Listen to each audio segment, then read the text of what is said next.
జై శ్రీరామ్. అందరికీ నమస్కారం. వెల్కమ్ టు న్యూస్ అఖండ. నేను మీ కస్తూరి శ్రీధర్.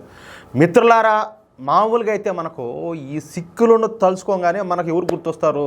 ఈ పంజాబ్ వాళ్ళు గుర్తొస్తారు. అదేవిధంగా తప్పనిసరిగా ఇండియన్ ఆర్మీలో పనిచేస్తూ ఉంటారు కదా, వాళ్ళు గుర్తొస్తారు. ఎందుకంటే మన ఇండియన్ ఆర్మీకి అంత బలమన్నమాట. ఈ సిక్కులంతా కూడా వాళ్ళకి అంత దేశభక్తి ఉంటుంది, ఆ మారి ఉంటారు. కానీ యావత్తు సిక్కు సమాజానికి చెడ్డ పేరు తెచ్చాంది, తలంపులు తెచ్చాంది ఈ ఖలిస్తానీ ముండా కొడుకులు. అవునా కాదా? ఈ ఖలిస్తానీ గాళ్ళని ఇప్పుడు ఇదే సామాజిక వర్గానికి సంబంధించినటువంటి ఒక వ్యక్తి చెప్పు దిగేటట్టు కొట్టినాడు. అది ఎట్టా ఏంది అనేది ఈ న్యూస్ ద్వారా మీ చెప్పే ప్రయత్నం చేస్తా, ఓకేనా? ఖలిస్తాన్ గూండాలు అయినా వీళ్ళను ఖలిస్తాన్ గూండాలు అనడం కంటే ఖలిస్తాన్ వేర్పాటువాదులు లేక ఖలిస్తాన్ తీవ్రవాదులు అంటే ఇంకా బాగుంటుందేమో కదా. సరే, అసలు ఖలిస్తాన్ అంటే భారత్లో ఉన్నటువంటి పంజాబ్ రాష్ట్రాన్ని, అదేవిధంగా ఇప్పుడు మనకెట్లా మన దేశంలో పంజాబ్ ఉన్నదో పాకిస్తాన్లో కూడా పంజాబ్ ఉన్నది అనమాట. అట్లా పాకిస్తాన్లోని కొంత భాగాన్ని కలిపి ఖలిస్తాన్ అనే దేశాన్ని ఏర్పాటు చేయడమే ఈ ఖలిస్తానీలో ముఖ్య ఉద్దేశం. కానీ ఈ పిరికి సన్నాసులు మన పంజాబ్ గురించి మాట్లాడతారు. ఎందుకంటే ఇప్పుడు మన దేశంలో ఉన్నటువంటి మెజారిటీ ప్రజలైనటువంటి హిందువులందరూ కూడా సాజీవులు కాబట్టి. కానీ పాకిస్తాన్లో ఉన్నటువంటి పంజాబ్ గురించి అసలు నోరెత్తరు, అసలు ఆ ఊసే మాట్లాడరు. మీకు అంత దమ్ముంటే, మీకు అంత సీన్ ఉంటే పాకిస్తాన్లో కూడా పంజాబ్ ఉన్నది కదా, దాని గురించి కూడా మాట్లాడాలి కదా. ఇప్పుడు ఈ ఖలిస్తానీ యాదవులంతా కూడా ఈ పాకిస్తాన్లో ఉన్నటువంటి తీవ్రవాదులు అందరితోనే చేతులు కలుపుతారు. ఏది పాకిస్తాన్ ఐఎస్ఐ కావచ్చు, లేకపోతే తీవ్రవాద సంస్థలు కావచ్చు, ఇంకోటి కావచ్చు, అందరితో కూడా చేతులు కలుపుతారు. మీకు నిజంగా మళ్ళీ చెప్తున్నా, మీకు డిక్కీలో దమ్ముంటే మరి దాని గురించి ఎందుకు మాట్లాడరు? ఫస్ట్ అది దాన్ని చేల్చండి. ఫస్ట్ ఏదైనా ఉంటే మళ్ళీ ఆలోచన చేద్దాం. మీరు మగవాళ్ళని చెప్పేసి అప్పుడు నిరూపించుకుందరు. కానీ ఏంది ఇదంతా కూడా? సరే, ఈ విషయంలో అయితే ఏది ఈ పాకిస్తాన్ విషయంలో నోరెత్తే ధైర్యం కూడా చేయరు. ఇప్పుడు ఈ విషయాన్నే ఇక్బాల్ సింగ్ అనే వ్యక్తి వెలుగులోకి తీసుకొచ్చారు. అసలు ఎవరి ఇక్బాల్ సింగ్ ఈయన గురించి ఇప్పుడు ఒక రెండు మాటలు మీకు చెప్పే ప్రయత్నం చేస్తా. మన కర్మ ఏంటంటే మన దేశంలో ఉన్నటువంటి రియల్ హీరోల గురించి మనకు తెలియదు చాలా వరకు. అలాంటి రియల్ హీరోలలో ఈ ఇక్బాల్ సింగ్ ఒకరు. ఈ ఇక్బాల్ సింగ్ బాగా చదువుకున్న వ్యక్తి. ఇండియన్ సివిల్ సర్వీసెస్లో 40వ ర్యాంక్ సాధించాడియా. ఆ తర్వాత ఐపీఎస్ ఆఫీసర్గా పదవి బాధ్యతలు అయితే చేపట్టాడు. ఇతని పనితనం చూసి ఇక్బాల్ సింగ్ను పాకిస్తాన్ సరిహద్దుల దగ్గర ఉండేటటువంటి పంజాబ్ జిల్లాలకు డిఐజీగా ప్రమోట్ చేశారు. చూడండి. ఇకపోతే అప్పటి నుంచి పాకిస్తాన్కి అయితే చుక్కలు చూపించా ఉన్నాడు. దీని అవ్వట్లే.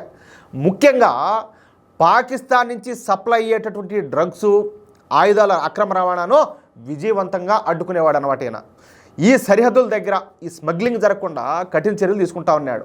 దీంతో అప్పటి సూడో సెక్యులర్ ప్రభుత్వాలు ఈయన్ను ఈ సరిహద్దు జిల్లాల నుంచే వేరొక చోటకైతే ట్రాన్స్ఫర్ చేయించేశారు. సరే, అదేందన్నట్టు పోలీసు ట్రాన్స్ఫర్ అయితే మళ్ళీ పోలీస్ స్టేషన్గా పోతాడు కానీ పోస్ట్ ఆఫీస్కి కాదన్నట్టుగా ఏ పదవిలో ఉన్నా, ఏ స్టేట్లో ఉన్నా ఈ ఇక్బాల్ సింగ్ అయితే రాణిస్తానే వచ్చినారు. సిఐడి ఇన్స్పెక్టర్ జనరల్గా పనిచేసినటువంటి ఈ ఇక్బాల్ సింగ్ దేశంలో 4 బాంబు పేలుళ్లు జరగకుండా నిరోధించగలిగినాడు.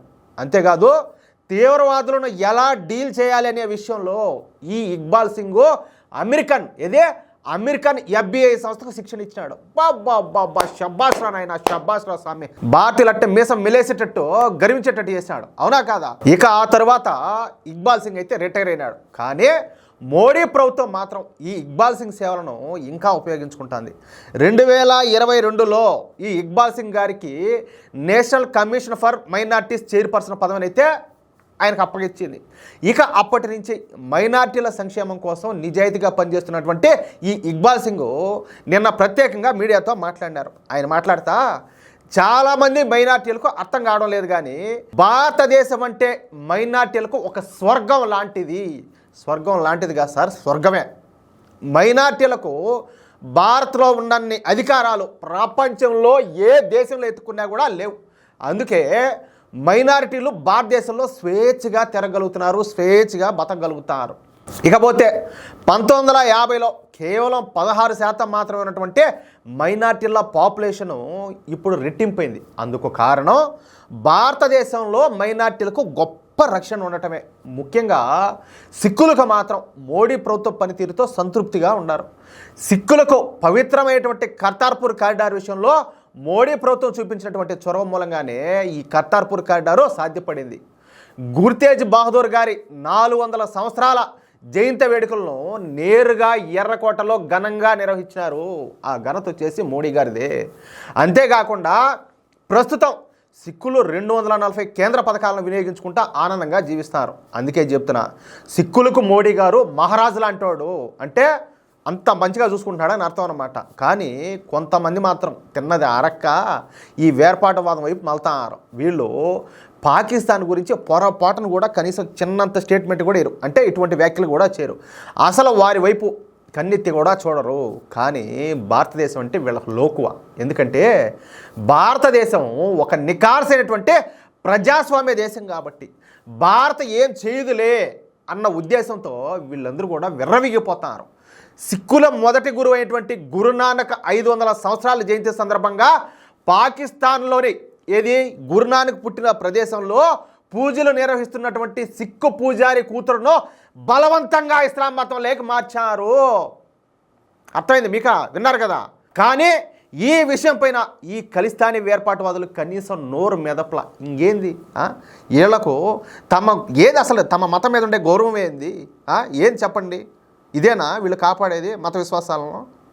తమ ప్రజలను ఇదేనా ఇది కాపాడుకునే తీరు? ఒకసారి ఆలోచించండి మీరే. స్వాతంత్రం వచ్చే నాటికి పాకిస్తాన్ పంజాబ్లో దాదాపు 10 లక్షల మంది సిక్కులు ఉంటా ఉన్నారు. కానీ ఇప్పుడు వాళ్ళ సంఖ్య 50,000కు పడిపోయింది. వాళ్ళకు కూడా కనీసం తినడానికి తిండి దొరకడంలే. కానీ భారత్లో మాత్రం సిక్కుల పరిస్థితి అందుకు పూర్తి భిన్నంగా ఉండాలి.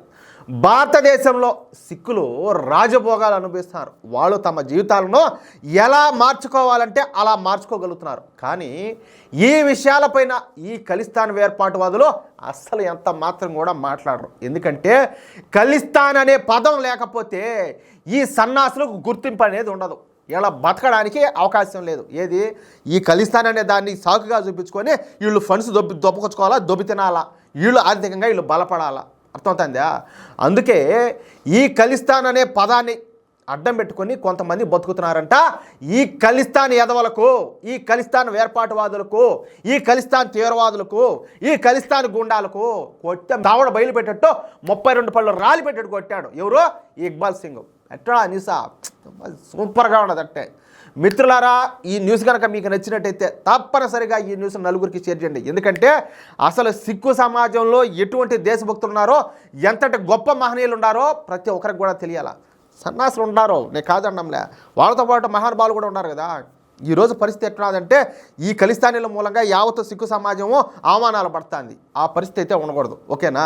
ఇంకొక మాట, ప్రతి ఒక్కరు కూడా ఈ న్యూస్ పైన మీ యొక్క అమూల్యమైన అభిప్రాయాన్ని ఖచ్చితంగా కామెంట్ చేయండి. అలాగే ఇంతవరకు మన ఛానల్ సబ్స్క్రైబ్ చేసుకున్నట్టయితే ప్రతి ఒక్కరు కూడా మన ఛానల్ సబ్స్క్రైబ్ చేసుకోండి. ప్లీజ్ సపోర్ట్ చేయండి. జై శ్రీరామ్, జై హింద్.